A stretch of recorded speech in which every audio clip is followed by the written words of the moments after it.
औज़ुबिल्लाहिमिनश्शैतानिर्रजीम बिस्मिल्लाहिर्रहमानिर्रहीम अस्सलामु अलैकुम वरहमतुल्लाहि वबरकातुहू।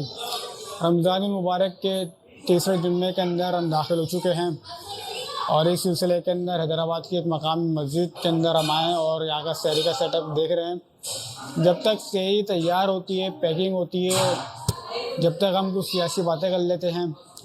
वाक़या कुछ यूँ है कि रमज़ान मुबारक का दूसरे अशरे के आगाज़ से ही मस्जिद अक़सा के अंदर झड़पें शुरू हो चुकी हैं और इसराइली सऊदी फोर्सेस ने वहाँ पर नमाज़ों को गिरफ़्तारी किया है और उनसे जदोजहद की है।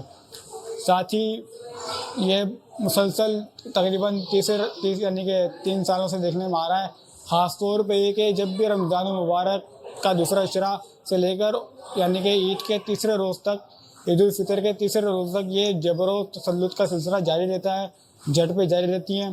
साथ ही इत्तलात के मुताबिक लिबान की फोर्सेस ने इसराइल पे रॉकेट दागे हैं और ये सूरत हाल जो मशरिक़ वस्ती की बन रही है। बिलखसूस जब ईरान और सऊदीया का एक तारीख़ी टाई हो चुका है। आज बीजिंग के अंदर दोनों ममालिक के अहम अहदेदारों की मुलाकात थी और एक खुशगवार माहौल में यानी कि ये मुलाकात देखी गई। साथ ही अगर पाकिस्तान की सियासत को देखें तो यहाँ पर अजीब व गरीब सूरत हाल देखने में आ रही है। तकरीबन 1 साल हो चुका है कि इमरान खान की गवर्नमेंट को गए हुए और इस 1 साल के अंदर जो ड्रामाई चेंज पाकिस्तान की सियासत में आया है वो आपके लोगों के सामने है।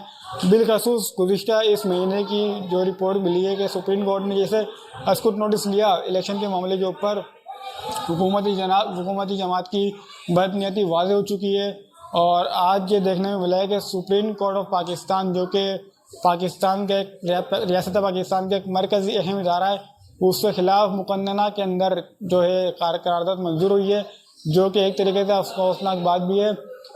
साथ ही रमज़ान मुबारक की बात करें तो रमज़ान मुबारक जारी व सारी है। हैदराबाद की जो हमने लास्ट रिकॉर्डिंग की थी बस उसी से वो हम अपलोड नहीं कर पाए, तो इंशाअल्लाह इसके अंदर हम रिकॉर्डिंग करेंगे और आपको दिखाएंगे हैदराबाद के अंदर सहरी होती कैसी है। रमज़ान अस्सलाम है, रमज़ान अस्सलाम।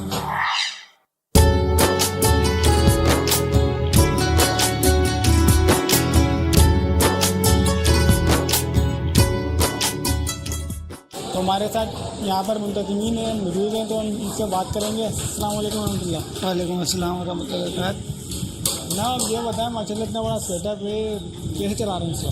जी बस ये आप लोग भाई जो हैं उनके ताउन से चलता है। रोज़ाना की बुनियाद पर हम 600 लोगों को सहरी पहुँचा रहे हैं। इसी तरीके से हमारे पास अफ्तार दस्तरखान भी लगता है 6:45 के ऊपर, उसमें भी तकरीबन 200 लोगों की अफ्तारी होती है। यही इतना बड़ा सेटअप है यानी कि आप पूरी रात भर लगे होंगे उसको बनाने के अंदर? जी जी बिल्कुल। और उसके बाद पैकिंग का और तरसील का मरला हुआ। तो ये बताएं मतलब ये करवा कौन रहा है? कौन सी सियासी जमात ऐसी है? ये सियासी जमात तो है नहीं, कोई मजहबी जमात मालूम हो रही है, तो कौन सी जमात ये करवा रही है? जी ये सियासी जमात भी है और ये मजहबी जमात भी है। ये इस तरीके से काम करती है, पहले माजी में भी काम करती आ रही है और अभी भी काम कर रही है। सैलाब में भी ये काम किया है, इसने जलजलों में भी काम किया, अब ये सहरी भी पहुँचा रही है। इससे पहले हमने एक काम किया था कि आवाम को रिलीफ पहुँचाने के लिए हमने सब्सिडी दी थी बचत बाज़ार के नाम से। अल्हम्दुलिल्लाह उसमें भी काफ़ी लोगों ने आए, उनको अप्रिशिएट किया। 8 नंबर में हमने लगाया था बाज़ार। और उसके बाद अभी हम ये सहरी और अफ्तारी हम फ्री उनके घरों पे पहुँचाते हैं, बाहर रोड पे भी तकसीम करते हैं और कुछ ऐसे भी घराने उनके घरों पे जाके उनके गेटों पे देते हैं हम जाके। अच्छा चलिए मुंतज़मीन से बात हो गई, सारे सेटअप के बारे में हमने बात की। आप जो मेन चीज़ जो कि इस क्लिप को बनाने का मकसद है बच्चे दिखाने, बच्चे भी माशाल्लाह छोटी सी उम्र में इस कार्य खैर में हिस्सा ले रहे हैं। भूली हुई इबादत फिर याद हो गई, फिर याद हो गई। मस्जिद से बिल्कुल हम बाहर आ चुके हैं और वहाँ पर आए, यहाँ पर चौक पर उसकी तरसील होनी है।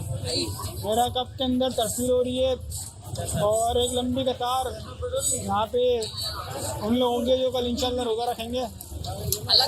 तो ये सारा मरला पूरे 3 दिन जारी रहता है और ये हैदराबाद की शान है और हैदराबाद की सहरी हैदराबाद वाले इस तरह करवाते हैं सहरी। तो अब तक के लिए इतने अपने मेहमान शेख को अल्लाह